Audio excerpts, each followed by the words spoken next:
because he's only got like I think 125 hives right now, and he keeps out on the channeled scablands, and he just produces this beautifully light, vanilla-y, just really beautiful honey. Lots of good crisp acidity to it when you ferment it out, because the pH drops to like 2.9 as you're fermenting, and just kind of stays there.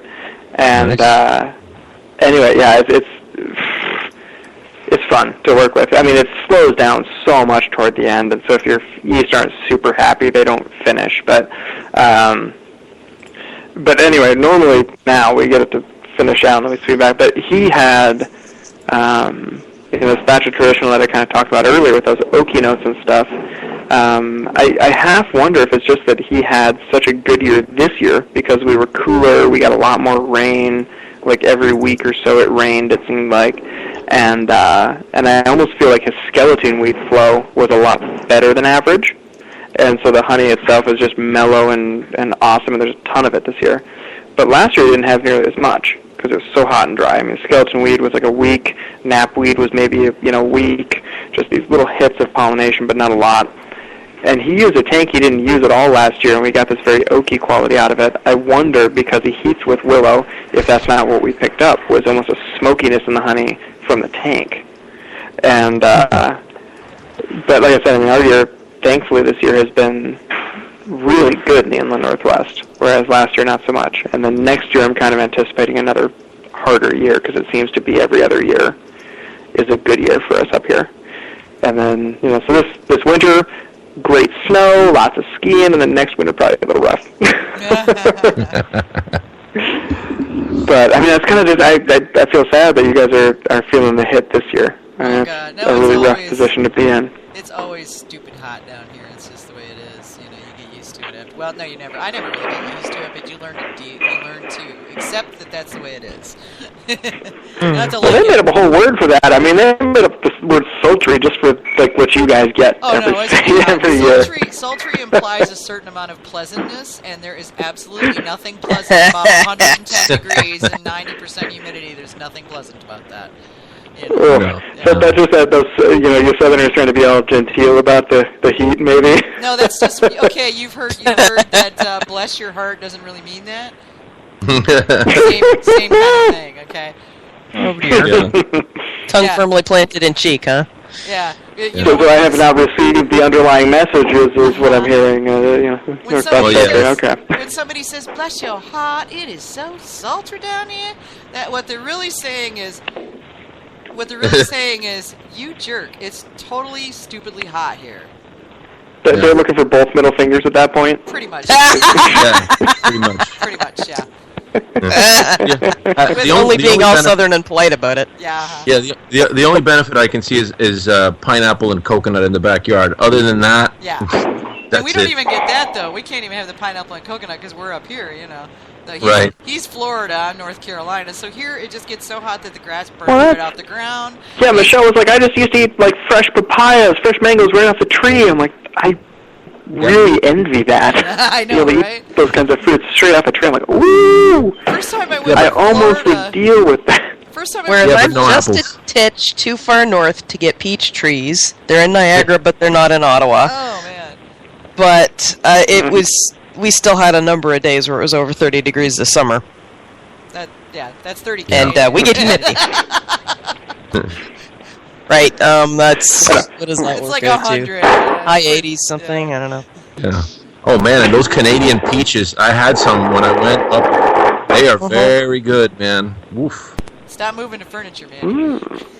That's not me. God, maybe I'll have to make a trip to Nelson next year or something, Yeah, man. I'll tell you, the Georgia peaches are nice, but Canadian peaches, that's the best peach I've ever had. I gotta tell you. Now, y'all be I only eat peaches here. Now, we just gonna have to bless your heart. Just I only eat peaches for about, a month every year, and it's only the ones that are grown in Niagara, because, anything I buy in the store that was made in the USA just doesn't compare. Sorry. Well, I have a hard time. Obviously, being where I'm at, I have a hard time eating anything that I didn't pick, right? Because we have a lot of peaches here, and we just finished up pretty much our season. But it's one of those things where you're like, man, once you eat a peach, it's ripened on the tree. It's very, very hard to go back. Once you have eaten wild blueberries right off the blueberry bush, it's really hard to go to those big fat things they sell you in the grocery store. Yeah. Yeah. I don't know, maybe I should go. See, I know a hike that has a lot of those. Maybe I should, have to take a business trip out to do that backpacking trip, There you go, yeah. It's called foraging, and in your business, especially your particular meadery, given that you're all about the herbs, I would say that is business research. Mm-hmm. Oh, absolutely. It's a very important thing. Hey, come visit me. I got yarrow growing wild all over the place here. There you go. The white stuff, the pink stuff, and the red stuff. Oh man, that's we got the woolly and the non-woolly. I'm curious because basically at a certain point we're going to have to send it to the national lab and essentially figure out what the actual thujone content on our yarrow is because I did my due diligence, I researched, right? So I went and I hit scholar.google.com, one of my favorite things in the world, and just I love it. But anyway, it's like my favorite rabbit hole to go down, basically. And so I just looked up. I looked up analysis of yarrow essential oil because I knew it had thujone, and when I was formulating, I wanted to make sure that I formulated our mead so that it would come in under the 10 parts per million we have to hit nationally to distribute as a thujone-free product, right? And so I was like, okay, let's find out what the worst case scenario is, and we'll build it from there. And so looking at it, I found rates for that banned chemical, basically in the United States, between 0 and 30%. Jeez. Depending on the land race of yarrow. And so some people's yarrow has none, and some people's yarrow has a third of the essential oil is that beta-thujone. Wow. And while I can pick it out because it's almost like with sage, like that almost apple-y, but not apple type note. That's what it smells like, basically. And so I'm like, I'm not picking up a lot of that in our yarrow, but I better be safe than sorry. And so we formulated to a level where it would be, maximum 7.5 parts per million. So under 10 pretty comfortably, just in case all the research was wrong, right? But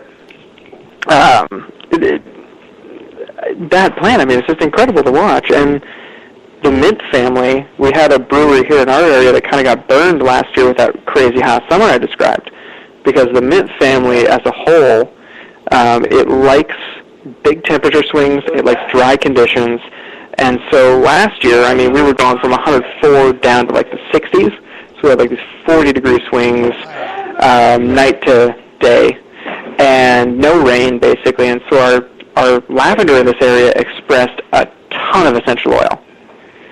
And so what happened is the way that they were using it was actually putting it in, essentially what pasteurization would be for us, like flame out, so a hot addition. And they're breaking open all of the little glass vials on the surface of the leaf that hold the essential oil.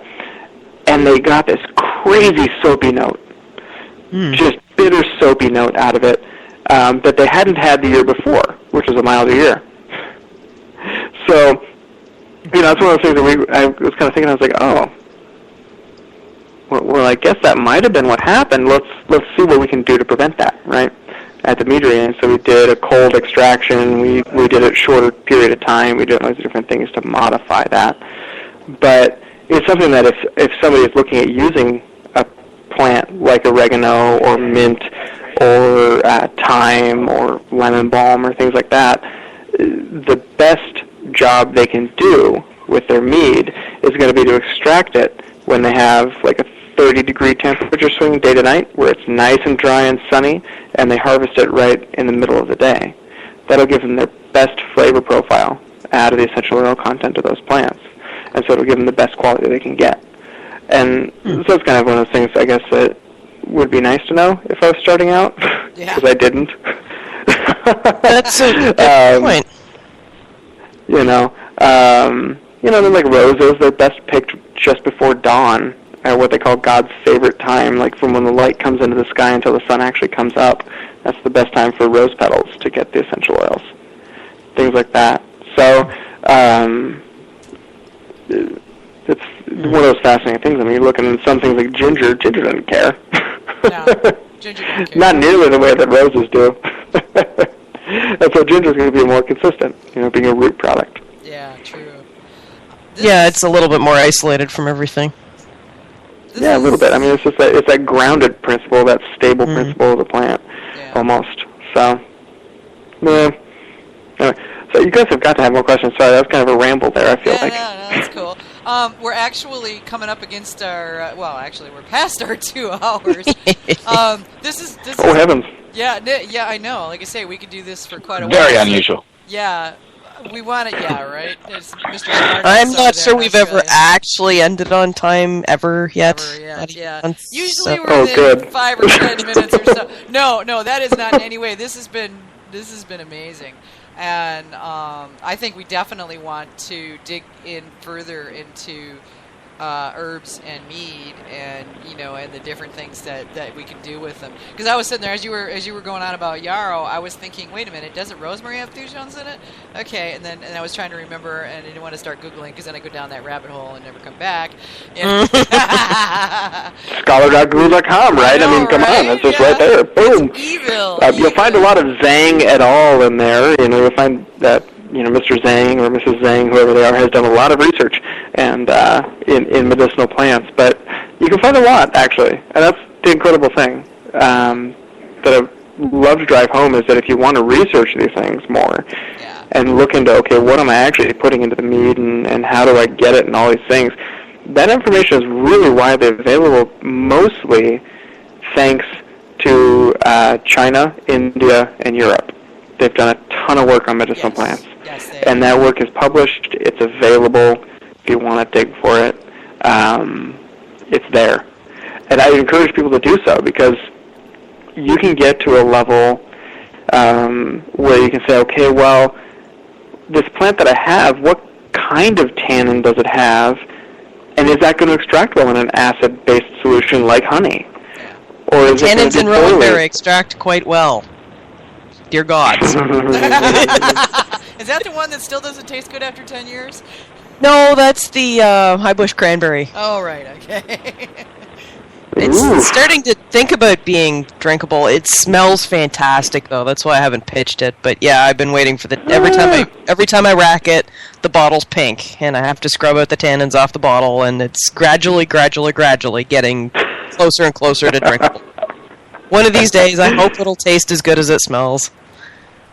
I know. Maybe eventually. Bruce, our beekeeper, he's got a mountain ash. Got a mountain ash mead that he's like, I don't know. It's like, well, which ash did you get? One growing in the yard. Common names. But what's the problem with common names is you have 2 different genuses that they call mountain ash, right? I think one of them is mistaken for hawthorn over here. It certainly could be. I mean, they're in the same family in all of those cases. But I think the difference is one keeps its berries on and the other one drops its berries immediately. I think the hawthorn keeps its berries, and I remember talking about trying to make a hawthorn mead one time, and someone said if it's dropping its berries, it's not a hawthorn, it's a mountain ash. Well, the other thing is that the mountain ash, I have yet to see a thorn on those. So if you see some big, nasty-looking thorn... No, these have thorns. These have thorns, so I don't know. Huh. I wonder what they are. Like I said, the common name problem, right? I mean, yeah, exactly.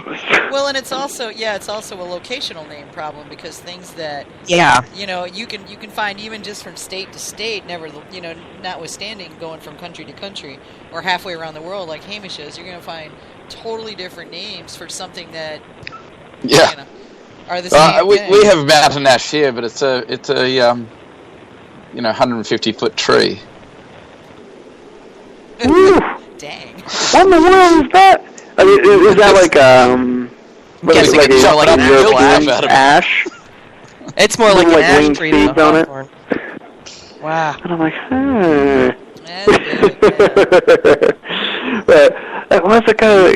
it's incredible.